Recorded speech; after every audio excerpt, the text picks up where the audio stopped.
Hey guys, it's Angel Saucedo here, and welcome to ETA Files. Let's get it going.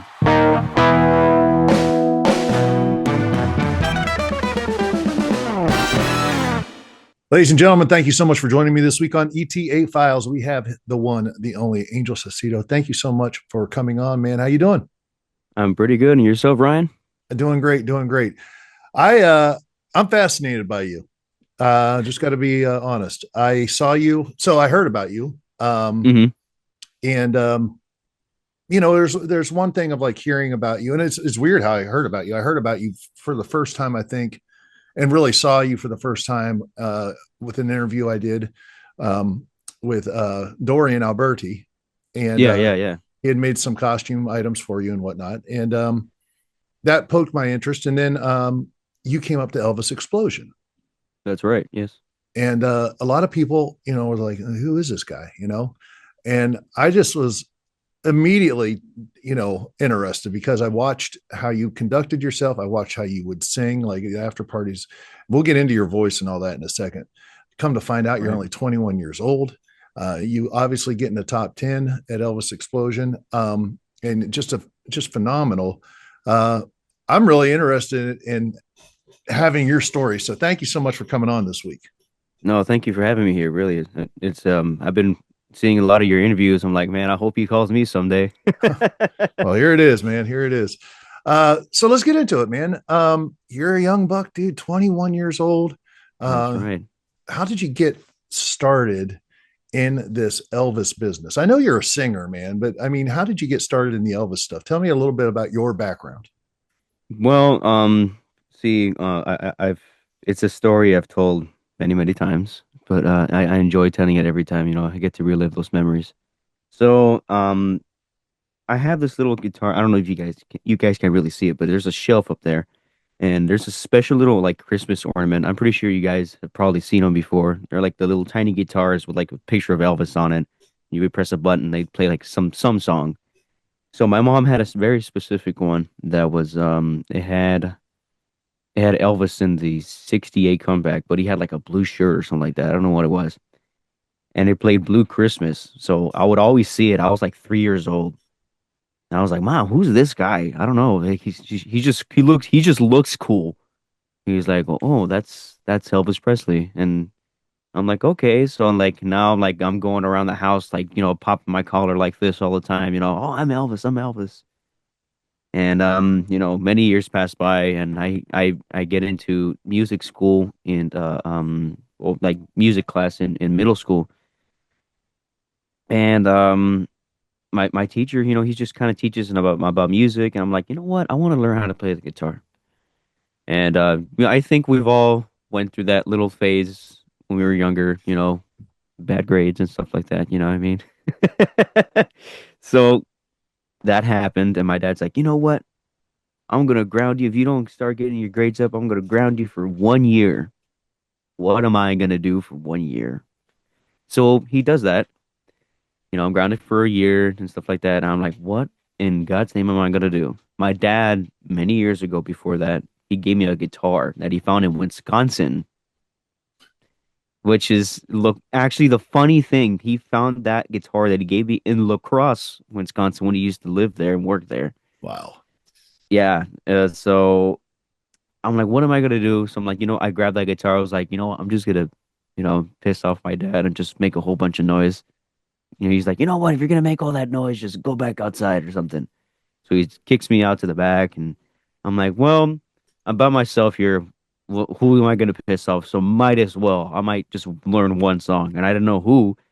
I was like, well, I've been a fan of Elvis since I was 3 or 2, so might as well. And the first song I ever learned was "Love Me Tender," and after that, it was like I don't know what it was. I just like got addicted to it. I was like, I think I like this. So I learned another one and another one, and another one. And fast forward many years later, and you end up seeing me in Elvis Explosion. So That's awesome, man. That's awesome. When did you like, number one, did you get your grades up? Come on, Angel. Did yes, you I get, did. you Yes, I got your did. Oh, grades up? absolutely, I did. Crying out loud. I'm going to ground you for a year. Oh, how can I make my dad Yeah. mad? Man, grounding for a year. I lived in a family, man. If you got like well, it wasn't necessarily fair. My sister was a little different. If I got anything like below a B was an issue. But if I got anything below a B, it was like, man, we're going to send you off to military school. You know? Oh Lord, that would have been so awful for me. No, I couldn't live in that household. Yeah. But in retrospect, I appreciate it. No doubt about it. So, okay, obviously early on, you have this influence of Elvis. It is remarkable, I must say, talking to so many guys, how in one way, shape, or form, the Elvis Christmas album was their first, you know, gotcha. I've Uh, noticed that too. I thought it was just me. Like a lot of times is you think it's like, the essential Elvis album or like, you get something like, maybe 50,000 Elvis fans are wrong or something or not wrong or something like that. Like where he's yeah, in Golda May or yeah, something like, really famous like that. No, it's always the Christmas album. I don't know yeah. what it is about it. Yeah, that is kind of interesting, right? I mean, there's a number of guys who said it was like Blue Christmas or the Christmas album of some sort. So yeah, Yeah. whatever.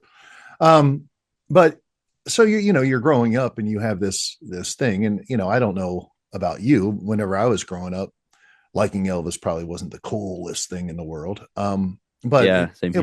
wasn't uncool, I guess. It wasn't in, so to speak. But how did you get from there to here? Obviously, now a lot of people are starting to recognize you, talk about you because uh, you're in it, and you're a Hmm. fact. You're a force. You're a factor. We'll get to exactly why that is here in a second. But like, when did you like really first dive in for the first time? Get the jumpsuit or think about even doing any of that? Well, because see, I'm part of a fan club, part of that's called the Jailhouse Rockers of California, and it was like a whole thing because I was looking for like a festival. My mom did it for me like for like a little like surprise. Hey, she just told me, hey, you have a gig today. Get dressed in like your Elvis attire. Okay, cool. And I went, and it turned out she just took me to my first Elvis fest, and it was the Gardena Elvis Fest. So from there, I met that fan club, and we've been part of them for a while. And the president of that club, she was like, you know what, you're really good, and I think one of the other members too. She rest in peace, Diana Red. She was like, you know what, we got to take you to Yuma. We got to take you to Yuma, Arizona to compete. And I just looked like with the biggest face of absolute fear. I'm like, no. I was like, those guys have been doing this for years, and I'm just barely like a few months in, and you're already trying to send me off to go compete. I'm like, I can't. She was like, no, you're ready. And I think it took me about maybe a complete year and a half to say, not even say okay. The thing is that they're like, okay, are you gonna compete this year? I'm just like, no, I don't think so. She goes, no, yeah, you are. I'm like, what do you mean? She goes, because we already signed you up. I'm like, okay, all right, I guess I am now. So my first contest was that in 2024, Yuma, Arizona, and Yeah. it was probably one of the scariest but funnest times of my life. Yeah, and going and not even just that, I'm thinking, okay, it's maybe just these guys have, been doing it for a while, or they're okay. And I walk in the door, and the first face I see is Leo Days. I'm like, okay, all right, you know what? I don't think I'm gonna win this. Oh yeah. Who won the contest? Did you? I mean, I don't know who. Leo did, but I came in second. Okay. Okay. Yeah, Leo's great, man. Yeah, I love Leo. He's a good dude. Dude, that's so funny. So like that's last year. That was about last year. Yeah. Yeah, oh, just yeah, about last year. Okay. Okay, let's Yeah. get into the elephant in the room here. Anybody All that right. knows this cat. Uh so did you I mean did you I'm dumbfounded here because did you grow up like in a musical family? What, how Well, how did you learn to sing like you sing? I mean, is this like music lesson, or you just God reached down and said, "I'm going to let this guy sing his butt off"? I mean, my dad kind of coaches me a little bit. Okay, sing like this, go up here, go down there, sing low. And I mean, he's not like completely like I would say like, oh, he's been doing this for like years. He just has an ear. So he has a good ear for music, but like really like if I go to like, pay to go get classes, nothing like that. It's just, whatever I sing. Just magically But comes out beautiful and yeah, it just perfect. magically comes out of the blue, But it's like my dad says, the way that you think about it is just like, okay, maybe, the Lord gives you the tools, but it's up to you to perfect it, you know what I mean? Yeah. So And that's the way I've always thought, it's not really just the talent, that the Lord has given me, but it's all the hard work that I've put in all these years to perfect, to be where I'm at right now. yeah. So I was talking to my wife last night about interviewing you. And I said, this Right. dude fascinates me because, saw pictures and whatnot of you and whatnot. Then I see you at Elvis Explosion and just you're singing, not just Elvis stuff on stage, but Hmm. then like the after parties, you're singing Come and Get Your Love, you're singing Frankie Valli. And you're doing all of this and it's effortless. Thank It you. might not be effortless to you, but it certainly comes off that way, and it's phenomenal. And I just sit back and we were talking about it, how my wife is musically very talented. I am not. Hmm. Okay, I am not. Um, and it's funny because she said I had a gift. I didn't realize I had a gift. I just thought that everybody could do what I did, and she didn't realize it until much later in her life, and maybe didn't take advantage of it because she thought that, oh, everybody's just got this, I'm not special.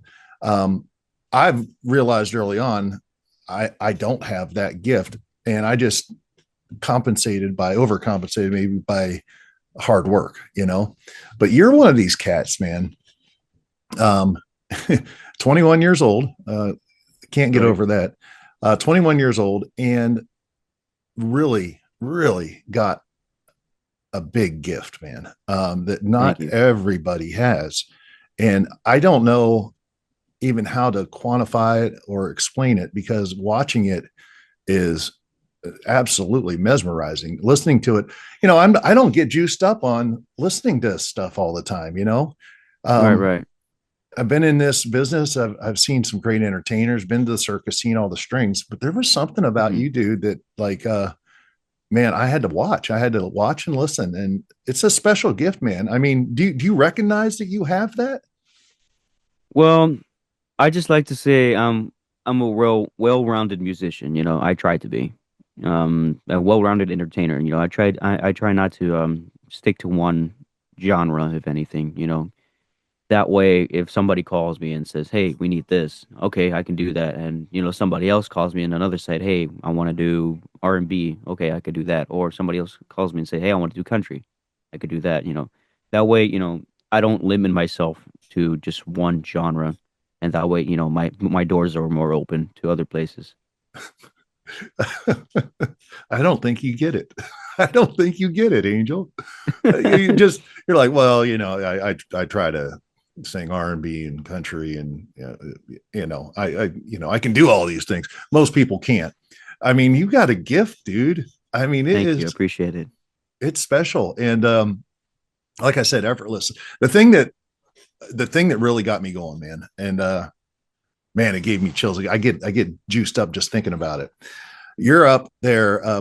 So it was fun watching you at the after parties. You're very just, there's something about you. There's a charisma about you that makes you Thank you. smile, man, whenever you're watching you. And it looks like you're really having fun. You can sense the joy almost oozing out of you when you're singing, which is, Thank you.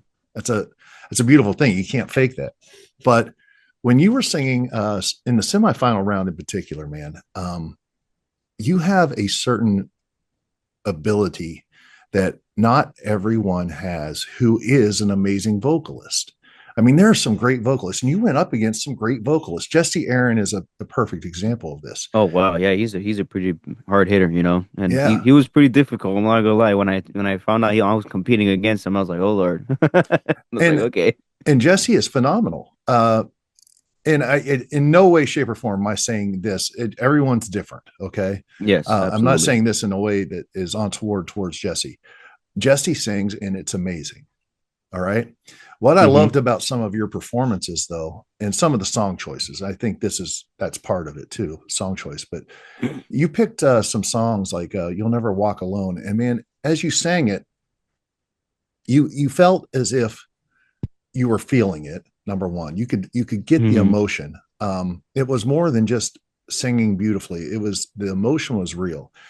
Jesse does that very well too. He's very Yes, sincere. absolutely, he does. Um, but man, when you got to the end of the song, what I was really mesmerized by was that you started just right here, and then you slowly build it up and slowly build it up. And man, whenever you got to the end, it was like, grrr. And it wasn't like this. Sometimes I think guys will go out there and they'll just try to. The whole song has to be up here. Yes, No, absolutely. I've seen that. I've seen that a lot of times. man, Yeah. you just rode that slow wave, and man, whenever you got there, though, it was like, wow, it was awesome. Thank you. Uh, Appreciate that very much. Yeah. is that something you think about, like, I mean, from a Well, preparation standpoint, or is it just natural? it comes down to like my other influences too from music because there's other artists that I listen to that do that. Yeah. For example, I sing a lot of Spanish myself. I'm Mexican, so yeah. So there's this one artist that I grew up with my dad, like he basically almost all the time. He still does. Like he just plays his music all the time. He's like the second Elvis in the house. So there's this artist, his name is Jose. He's a kind of like a if you would call it like a Mexican Frank Sinatra. He's a crooner. Yeah. And if you listen to a lot of his music, he does the same thing that, Elvis does. There's another one that Pedro Infante, he does the same thing. There's a lot of different influences that I've heard that do the same thing, and I kind of like put two and two together. Like I've heard Elvis do that, I've heard Jose do that, I've heard so and so artists do that. So maybe that's the right way to sing or right way to do this kind of music or get different feelings. So I pick up a lot of different things, and I don't know. I kind of just put two and two together. Okay, I'll try this. If it sounds good, it sounds good. If I don't like it, I'll try something else. I think that's cool And because that's what Elvis did. hmm He was listening to Jackie Wilson and was like, man, I like the way that dude does my Don't Be Cruel better than the way I did it. And he started singing it like Jackie Wilson was singing his hmm song, you know? right. I like Yeah, that. so that's what I do. That's what I do. I get a lot of influences from different stuff, and a lot of my others, like things like one of my biggest influences. Not, I mean, obviously it's Elvis, but like roots wise, like musical roots wise, it would have to be. I grew up in blues bars since I was like 12.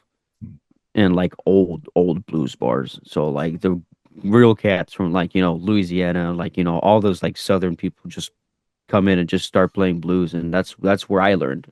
I literally learned where to play guitar from these guys. So I mean I grew up listening to blues and like some Delta blues and all kinds of blues, and that's also another influence that I had that, get where I get my voice from. Yeah. So you've got a lot more. There's a lot of a lot of layers to the onion, so to speak, when it comes to you and music. Absolutely, yes. Funny story. My dad, I think I was in middle school, and he he always worked on airplanes. All right. Hmm. Um, and once in a while, and we had to matriculate quite a bit growing up, move from town to town. Following a lot of it was government contract work. So he worked on, the B-1 bomber and other airplanes, that were government Hmm. contracted stuff. So we almost ended up in California, with Lockheed Martin now. But Hmm. he went out there on I think it was like a 3-month contract or something, to Hmm. work because he was he was good at what he did, and they needed him out there. And he went out and I think it was like 3 months. So he was out there and got hooked on the cat you probably know, Luis Miguel. Oh Louis, yeah, of course. Yeah, I yeah. listen to a lot of his stuff too. So and there's obviously living in LA, there are back in the day there were Spanish stations with that music. Hmm. He fell in love with it. All right, he fell in love with it. So he gets home, and back then it was cassettes, but he had in records. He had cassettes and records of Luis Miguel playing in the house. It was just kind of funny A good because, choice. He has good taste in music too. well, yeah, it's powerful stuff. And again, it's that influence that you can kind of see like in what you do, which is exactly what Elvis did, which I love. You're just living it in your own way, just like Elvis lived it Right. in his own way. Yeah. So, like I said, as soon as I heard Luis Miguel, that's funny because I have some material that I seek from him too. So yeah, it's another influence that I have. That's more like my mom's side. You know, she listens to a lot of Luis Miguel. My dad does too, but mostly the blues side, and then all the R&B stuff, and stuff like that, and Jose, all the Spanish stuff. It's all from my dad. My dad kind of basically my dad like forged my influences of what I listen to now. I got So you. I grew up on that stuff. I got you, man. So you're now fully, you know, you're neck deep in this Elvis world, but yet new to it. All right. And Yes. you obviously got a background in other styles of music and other genres and venues and places. What's your opinion of this quote unquote Elvis world? Um, it's a really good question. It's it's a very different world from what I do out here. It's very much different. Out here in LA, I do mostly the Spanish stuff, and you don't see a lot of contests. You don't see a lot of it's very out here. It's a little more diverse. You see different artists, you hear different music, you hear. I'm not saying that in the Elvis world you don't, but it's a lot more diverse out here than it is in the Elvis world. Elvis, the main focus is Elvis, but out here it's a little more diverse, and it's the Elvis world. I will say this. I will say this. Contest wise, it's a little more stressful.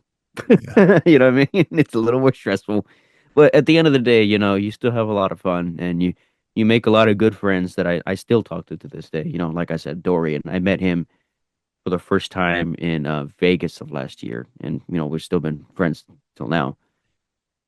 And you meet a lot of good friends, and you meet a lot of good people. It's a pretty cool, it's a pretty cool business, and it's like I said, it did take a little bit getting used to because I was very more, like I guess I would say busy on this side, of the business. But once I got into the Elvis world, it was like a whole different planet. I was like, okay, what's going on here? Yeah. Yeah, for sure, man. Hey, Dorian's great, man. You get a chance to talk to Dorian, and it's like you can't not like the guy. Oh It's yeah, he's like practically my brother at this point. So yeah, I love him. Um, okay, so in your short tenure here, you've obviously you won. What contest was that with Kurt Brown? I won the Vegas one. Yeah, that was Vegas. I Yeah. won Vegas, and then I won the Yuma contest, EP Expo. Okay. What's that feel like? I mean, does that feel like you have accomplished something, or do you feel like that's just the first steps in a broader journey? Well, yeah, that'd be definitely it. But I would say a little bit of both. A little bit of both, because the first time I competed in Yuma, Arizona for EP Expo, I walked in there thinking I was like, "There's no way in hell I'm gonna even probably make top 10 with these kind of guys." I mean, Leo Days, you know what I mean? Like he's Yeah. he's done legends and stuff like that. So I'm like, "There's no way," and it made it worse that I knew who he was at that time too. So I was like, "Okay, yeah, this is gonna go south really fast." But no, thank the Lord that I made second. And when I did, I didn't even think that, I would make second. I was happy that I made top 10 that first time. I was like, okay. And every time that's what I think. I'm just like, oh Lord, at least let me make top 10. At least let me make top 10. If I make top 10, then I'll be all right. Yeah. And Yeah. I remember winning second place for the first time, and that was my first contest. That surprised the hell out of me.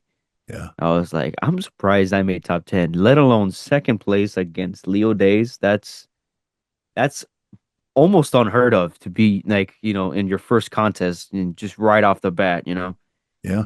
I was like, you know what? Okay, well, I guess we could try another contest if this is the way it's going to be going. I worked harder and stuff like that. I lost a lot of weight for Vegas. Because I'm a pretty big boy, so we all love to eat. So I enter Vegas and lo and behold, Leo Days is in that one too.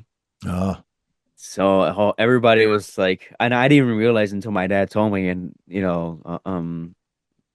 my dad's like, "Oh my God, you're gonna go against Leo Days again." I was like, "Oh Lord, here we go again." So that's the contest I met Dorian in too.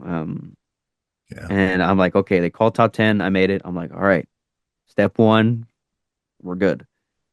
So then now we're in like the semifinals and stuff like that. And I'm watching these people get their name called. And I'm like, oh man. And I remember Co Cody Deonanth, I think, said something when he won the ultimate, the way I kind of felt too. He was like, okay, please don't call. And just like, if you're gonna call top 10, don't call my name. Okay, we're good. Okay, we're good. You go to the fifth one. Please don't let it be me. Please don't let it be me. And it's me. Okay, good. And now I'm right next to Leo Day's first and second again. I'm like, oh man, I don't even know if I'm ready to win right now. Oh my God, I don't even know what to do. So I'm like, okay, we're here. Might as well. Let's just get it over with.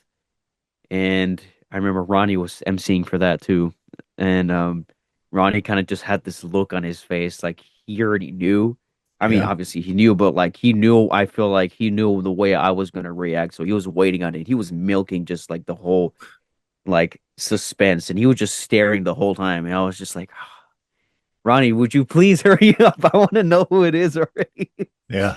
I'm like, I'm gonna go home with gray hairs and everything. And lo and behold, thank the Lord, it was me that day. And oh my God, you couldn't. And look, I looked like a dancing deer on stage. I was prancing all over the place. It was great. It was great. That was probably one of the happiest moments in this Elvis world that I've, very, you know, I haven't been in a while, but I would say that was probably one of the highlights of it. Sure. Sure, man. Well, when you win these contests, and I mean, I'm sure there'll be plenty of other victories down the road, but when you win them, you, there's a part of you that says, I don't want to make too much out of this because I could have lost it. But there's the other part of it that I think feels like, you know what? At least this validates some of the work I've put into it. Right. Absolutely, yeah. That's definitely what I said when I won those two contests, and then I was like, this is definitely telling me that I've been working hard. If I'm winning contests and Yeah.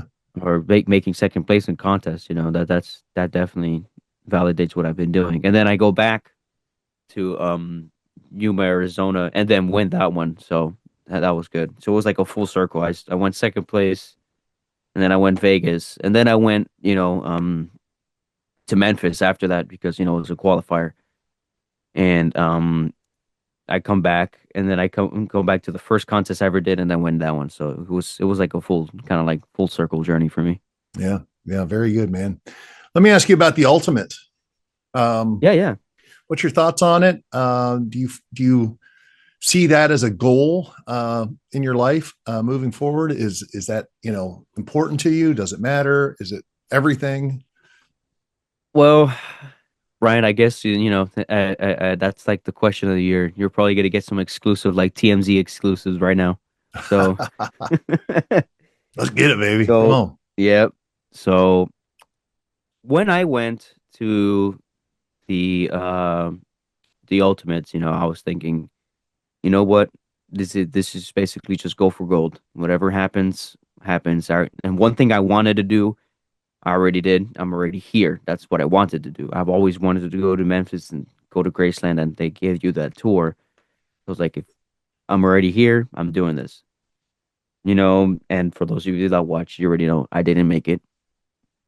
And I will say that maybe I wasn't prepared or anything, but I mean, at this point, like I said, bottom line is that I don't super plan to go back, but it'd be nice to, like because I have, and for those of you that are watching, I already have sign myself up for another qualifier, which is Penticton again, and in Canada. So if I win that, and it'd be nice, yeah, I'll definitely go back. But the thing that I wanted to do already, I already did.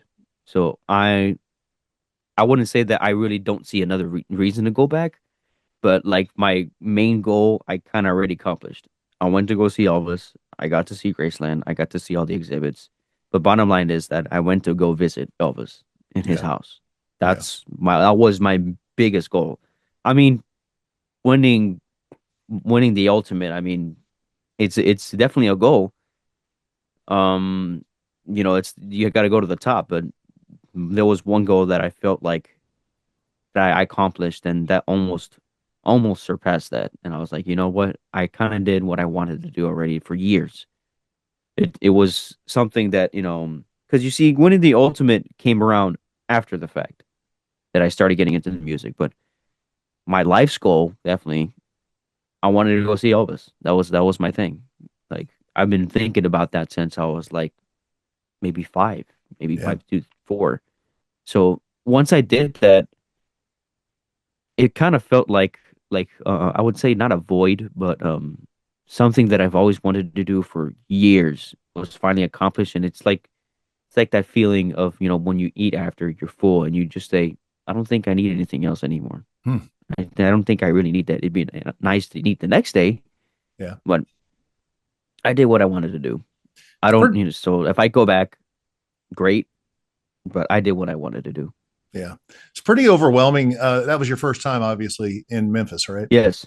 So it's pretty overwhelming, especially if you've never been there before, to take it all in, especially if you're a fan and connected to the music. And there's something special there, man. And yeah, it's over the years, I feel like it's gotten a little bit more commercial and blah, blah, blah, blah, blah. And we won't get into all of that. But Yes, I did. I didn't want to say it, but yeah, it has gotten a little more commercial than yeah, that I used to see back in the day. yeah.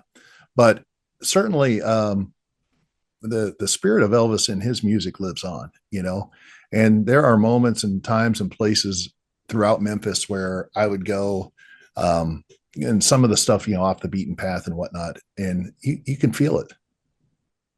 Yeah, I'll definitely tell you that. Like when I went to go, and I think this is the reason also why I don't really feel like I have to go back anymore. Because when I did the Graceland tour, you obviously go through the house and stuff like that. You see the tennis court, but it's as soon as you go out from Vernon's office and you take that right, I think yeah, you take that right outside, you go into meditation garden. It was like a surreal moment. Like I've listened to this guy basically my whole life, and you almost kind of paint this picture like I know he's gone, but it almost feels like since you listen to him for so long, he becomes a friend, Mm, like a friend like for your whole life. So it almost feels like he's still around. It was until though that I got to the meditation garden, it just hit you like reality hit you like no, you'll probably never see this man ever in your life. yeah. And it was such an overwhelming feeling like wow, like this is real, like he's actually gone. Mm, And I kind of just if I had a picture I'd bring it up right now, but I just dropped to my knees and I was like bawling my eyes out, and I was like after that, and I said that's when I decided, yeah, I think I did what I needed to do already. This, the ultimate is great, but this is what I wanted to do. Come see him. And after that I was like, I think I'm good. sounds like a true fan, number one, but it sounds also like you have your heart in the right place. Yeah. Yeah. Yeah, absolutely. Well, let me ask you this then. So, hypothetically, you go to Penticton and you win, you go back to the Hmm. ultimate. Um, and that would be great. You obviously have, a little bit of experience under your belt. Do you think that will help you if you do end up getting back to Memphis Oh for the yeah, ultimate? absolutely. See, when I was first in Memphis, I was basically I was green. I was Yeah. like, I have no clue what's going on. I even had trouble like kind of like, maneuvering my way around the area. I was like, okay, this is that. I have to look up here, and this is that. I have to look up that. Now, I kind of see the way they run things, how their score sheet. I mean, everything, the score sheets are still kind of the same, but there's something about Memphis there that, their way of thinking is a little different. So even though their score sheets are the same, they're still looking for that one little push, one little push that'll separate you from everybody else. Yeah. So I did see, got some pointers here and there, and the guys backstage are, giving you pointers as well. You should do this, you should do that, try this, or sing that, or whatever. Just they're giving you help. So maybe, hypothetically, I do go back because of Penticton. I'll probably be a little more prepared than I was before. So. Okay. All right. Now this is the big question, man. You're 21 years old. All right. Hmm. I mean, you're still young. What do you think about, a future of becoming you? And your own music, especially with the talent you have, the voice you have, your background Hmm. in music. I mean, do you have that desire to strike out and be you? Yeah, it's funny you say that because that's actually the sole reason why I don't really like I'm not big on going back because I have other goals in life too. It'd be nice to win Ultimate, it'd be absolutely amazing to win Ultimate. I mean, that'd be like great, but even if I don't, I have other things and I have another big goal that I want to do, and that's becoming me, Yeah. which I'm still finding. It's some people think like, oh, you'll spend like maybe a few months and you'll find yourself. No, it takes years to find yourself. You're learning so much music, you're learning so much material, learning different dances, different styles. Some people take years to find their own sound, or some people take months. It's different for everybody else, but that's that. Like I said, bottom line, I didn't want to really say because then people were like, oh yeah, he doesn't really care. Like, no, that's really the reason why I don't like get overly excited about going back because I have my own goals. My own goal is to maybe to start putting on my own music, put out some originals and albums, EP, all kinds of stuff, but stuff that's me, Yeah. not, just Elvis. Yeah. That's exciting, man. Think about it. When Elvis was 21, that was 56, which was, in my opinion, the biggest year of rock and roll ever. Never, Oh yeah, absolutely. never duplicated. Even Elvis never overcame what happened that year. I mean, it was phenomenal. Um, so you're at that age. I mean, and it's all ahead of you. It's all ahead of you. That's Right, amazing. right. What style would you say? I mean, I know that you say you kind of don't know, but uh, who are you as far as your style now? Not saying it could change, but what do you Hmm. think? It's kind of hard to explain, It's obviously the biggest influence is obviously Elvis, but there's there's like a little bit of like if I would put it, it's like since I sing Spanish, I sing different other things from Spanish, and it's like I would say like if Elvis started to sing other things other than his own music, kind of like what what's his name, Doug Church started to do for a while. Oh, Like, continued. Yeah. yeah, continued. So that's kind of the route that I want to take it. Yeah. But there's a little plan that I have, and maybe I hope it works. It's kind of like here, like I said, TMZ exclusives, but it's where I bring Elvis to my Latino community. So where maybe I could sing songs, that are, Spanish songs, but have that Elvis flair to it. Yeah. Yeah. Interesting, man. There's a cat. He's still around too. He's a pickle. He's awesome. I'd love to get him on here. He goes by Elvis. I love Elvis. I know who that is. Yeah. You know him. Yeah, of Oh, course I know Elvis. uh, we met. This is like, gosh, like I've always wanted to beat him too. So, 2000, I think, or 2001. I was on a game show called The Weakest Link. I won, but he oh, was one right of on. the contestants. It was all Elvis. He was one of the contestants. Man, he's funny and he's quick and he's smart. you know. Yeah. He's But really quick-witted. yeah, really quick witted. And I've heard stories about him. There's a gentleman I know from Seattle, and there was like this really cool, like tent, like vaudeville tent performance thing that he was a part of, dealing with Hmm. that. And I mean, he's done some really cool things, you know. Hmm. But he kind of has that flair, in his own way of taking Elvis into the Latino community. Hmm. Yeah, so the way I kind of pictured it is that bottom line, it would basically like to sum it up in like really few words, what would Elvis sound like singing Spanish? Yeah, and you're That's obviously bilingual. yes, I am bilingual. So you could like almost rewrite the songs to the music. Right. So that's kind of like the plan that I have at some point. What would Elvis sound like singing like other music that was Spanish, from other artists? And Right. that's kind of what I right now, that's kind of where like my, I guess, style sits right now. Right. Man, that's interesting. What would hurt? I'm so hurt. What would that be in Spanish? Uh, it would I'm so hurt. Estoy muy adolorido. Yeah, it's a little weird. So I would have to completely write that differently, so it would be right. But I could definitely see that's definitely one song because there's a group called what is this guy's name? Los Angeles Negros, Yeah. and they kind of do that same style of music. Right. And there's one song that I kind of like if like there's the way they sing it. I'm like I can definitely see like Elvis singing this song. Right. And Yeah. that's kind of where that's like basically what I would try to get to. Like, okay, there's this guy that sings like this, but what if Elvis sang that song? Yeah.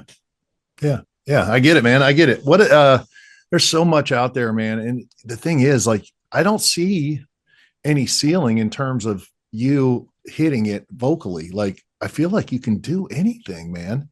I really do. Like, and I mean, from just very simple things to operatic. I mean, your vocal is unbelievable, the range. Oh, thank you.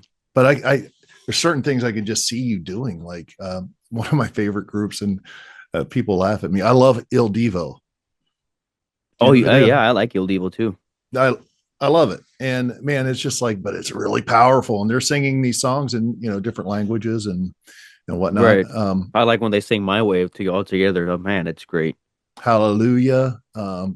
Hey, even like their versions of songs like Wicked Game, by Chris Isaac. It's just like I it's sing that too. Yeah, actually, I have a cover of that too. yeah. Do you sing it Yeah, I do. and do you sing it in Spanish? Do you sing it in just English? Yeah, I sing it in English, but you know what? That would be a good idea. Maybe put it out in Spanish too. Yeah, I mean, there's some really, and he had the Chris Isaac is someone I just absolutely loved over the years, and met him once. Um, he he had a little bit of a what was it? San Francisco Day, San Francisco Nights, Baja Sessions. That Oh, was an okay. older album that he wrote, and it had a real Spanish flair to it. A lot of his stuff did, has that He Spanish almost flair had to a it. little bit of an Elvis thing going on too for like a split second. Yeah. Yeah, yeah, he did. Just interesting.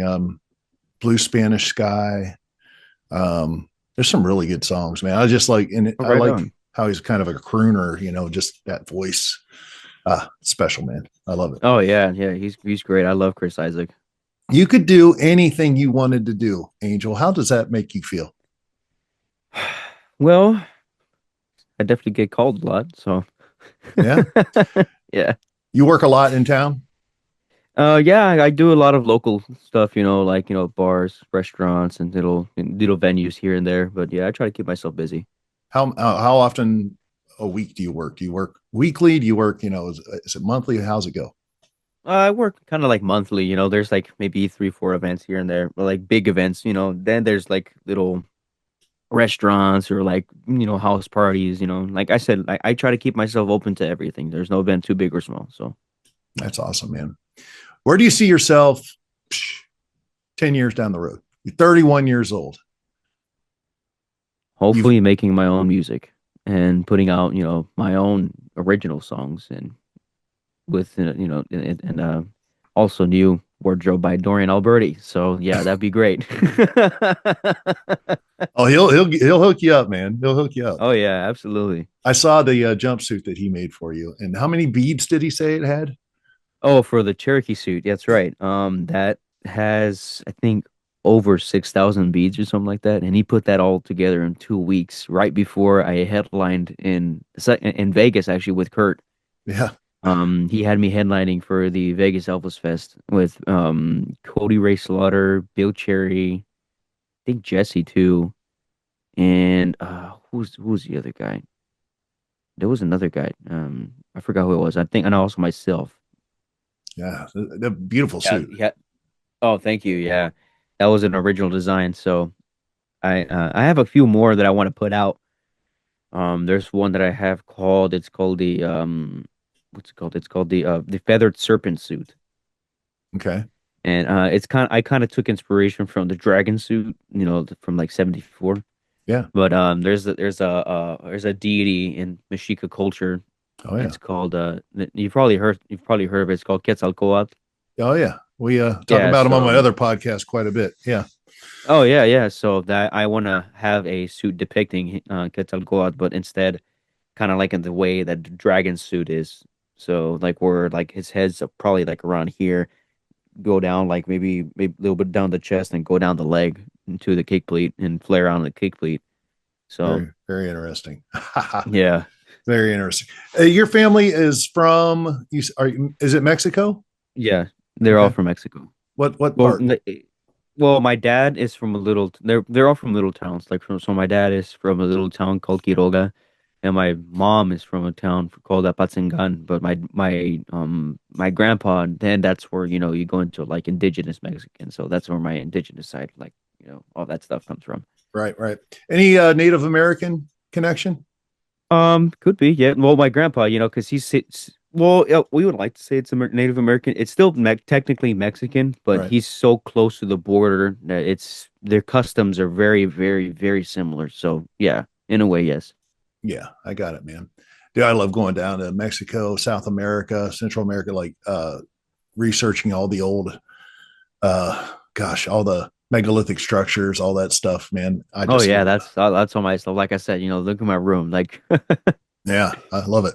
And I love that you're attached to your culture that deep. A lot of people don't have that and that connection between hmm family and history and you know it's important, I think, and I think like absolutely, and including that as passionately as you are in your music, it means that everything that you sing means something. absolutely, yeah, yeah. Because like the Spanish stuff, there's a lot of songs that I sing that have been so rooted in my family. Like, they like for example, like there's an artist that my grandma used to sing, and maybe my great grandma used to have some music that my family listens to on. So a lot of music comes from like different sides of the family. So like yeah, it's very cultured. So Very cool, man. I ask this of everyone, and I'd love to hear your answer because you obviously have that connection to Elvis. If you had the time machine, okay, you've got the ancient Aztec time machine, whatever. okay, Okay, that sounds great. Sounds great. yeah, I and dig it. you're going to be able to get in there, and you can go back in time and meet Elvis at any time in his life, and you have 1 hour to hang out with him. When would you go and meet Elvis, and what would you talk about for that 1 hour? Oh Lord, man, what would it? There's So no, much I tell him. yeah, It's so much I tell him, and I think I'd go because me, I do 74 to 70. Well, yeah, 74 to 77. But I feel like I'd probably go 1975. hmm. 1975. He was probably 77. He was pretty down and out. He wasn't very mentally. His mental health wasn't great. But I feel like it started to decline around 75. He's just been doing the same thing over and over again. He wanted to go overseas but never could. because of, Yeah. Colonel. And he was always afraid of being forgotten. That was his thing. He was like he would always ask his friends like, "Do you think?" Even ask Barbara Streisand like, "Do you think they'll remember me like in a few years?" And I mean, look at us now. Like, and he's thinking that we would not remember him. I would say I would probably go 1975 and just sit down and talk to him and just be like, I just, like I wouldn't say like, well, I would probably tell him like I'm a fan, but I would definitely tell him like everything's gonna be all right. Everything, because it's just something that a lot of artists don't hear a lot. Mm. Like it's gonna be okay. Like because they have so much on their mind, they have all these like thoughts like, oh, what am I gonna do this? What am I gonna do that? And I would just say it's gonna be all right. Your family's gonna be okay. I would just tell him to maybe take a break. Yeah. Do it Yeah. for us. Because he will that's one of the things that I feel like why he didn't take a break because he thought that he was gonna be forgotten if he did. Like he said, maybe if I stop for maybe 2, 3 years, maybe within those 2, 3 years, maybe everybody would just forget about me. And I feel like that's what was his biggest fear. And I would just tell him like I would tell him when I was from. I mean, yeah, like I'm a time machine. Like, come on. But I would tell him, look, people from my time, in 2025 still remember you. They have contests and they have contests of like all these things about you All over the and world. contests they have all over the world. You ended up going overseas without even having to go overseas. Yeah. That's definitely one thing I'll tell him. Like, look, if you can, take a break for us. Mm. Take a break for us and just chat and spend time with your family and just enjoy it, because you won't don't worry about being forgotten because that should be nowhere in your head because from people from our time, there's still people there are children from my time, 5, 10 years old, dressing up like you. Mm. So I tell them everything's gonna be okay. Just take care of yourself and take a break for us. Yeah. Oh, that's awesome, man. That's one of my favorite answers so far, you know, Yeah. because I think you're right. I think that was like you get on the hamster wheel of just you got to keep on keeping on. And yeah, and he was afraid of people forgetting him. And man, you don't realize this at 21. Um, but whenever you turn when you turn 42, you're gonna be like, this is way, way too young for anyone to die. Oh, absolutely. Yeah, he was gone way too soon. My dad's barely like he's in his 50s. I'm like, he's still young. Yeah. And Yeah. I still have my dad around. Could you imagine he was gone at like 42, 43? Yeah. Yeah. It's So that's crazy. that's really young. Yeah. Wow. How do folks find you online, get in touch with you, want to hear your music, want to follow you, social media, all that stuff? So I have Facebook and Instagram and TikTok. They're all under the same username. It's Angel Saucedo Official. And my YouTube is I think also the under the same thing. And right now, this is the first time, like I said, you're getting all kinds of TMZ exclusives. So I Love have it. this Love it. app that I use. So I have this app that I use. It's called BandLab. I will fix that. I think also the same thing under Angel Said Official, but if I'm recording stuff and I'm putting all kinds of covers out and stuff like that, so BandLab. And I'll eventually put that on my Facebook and Instagram if you guys want to listen to some of my covers. That'd be awesome. I'd love to hear some of it. I would. You're just a special talent, and getting to know you a little bit better during this interview has been awesome. Nothing less than I expected, but you're different, man, and that's a good thing in this world. Thank you. Appreciate that. All right. Any last words for the fans, the friends, folks out there tuning in? Well, I want to thank everybody for obviously, once we see this, thanks for watching and I want to thank all you guys for support for all these years that I've been doing this. The few years that I have been in this industry, but you guys have definitely put me in the level that I have. It wasn't just me. This is all a team effort. So it was mostly you guys. All you guys have put me where I'm at, and I appreciate it. And hope to see you guys real soon. That's awesome. Thank you so much, man. I appreciate you. All right. Thank you so much, Ryan. I appreciate it. Yeah. Ladies and gentlemen, the one and only Angel Saucedo. Thank you. You got it.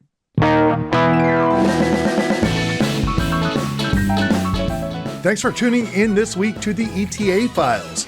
If you enjoyed this episode, please give it a thumbs up and share it with your friends. And as always, be sure to hit that subscribe button and join the ETA Files community. And if you're looking for something a little different, be sure to stop by my podcast, The Ryan Files. Keep rocking, my friends, and I'll see you next week with another story from the Elvis tribute artist world. In the meantime, check out these video links below.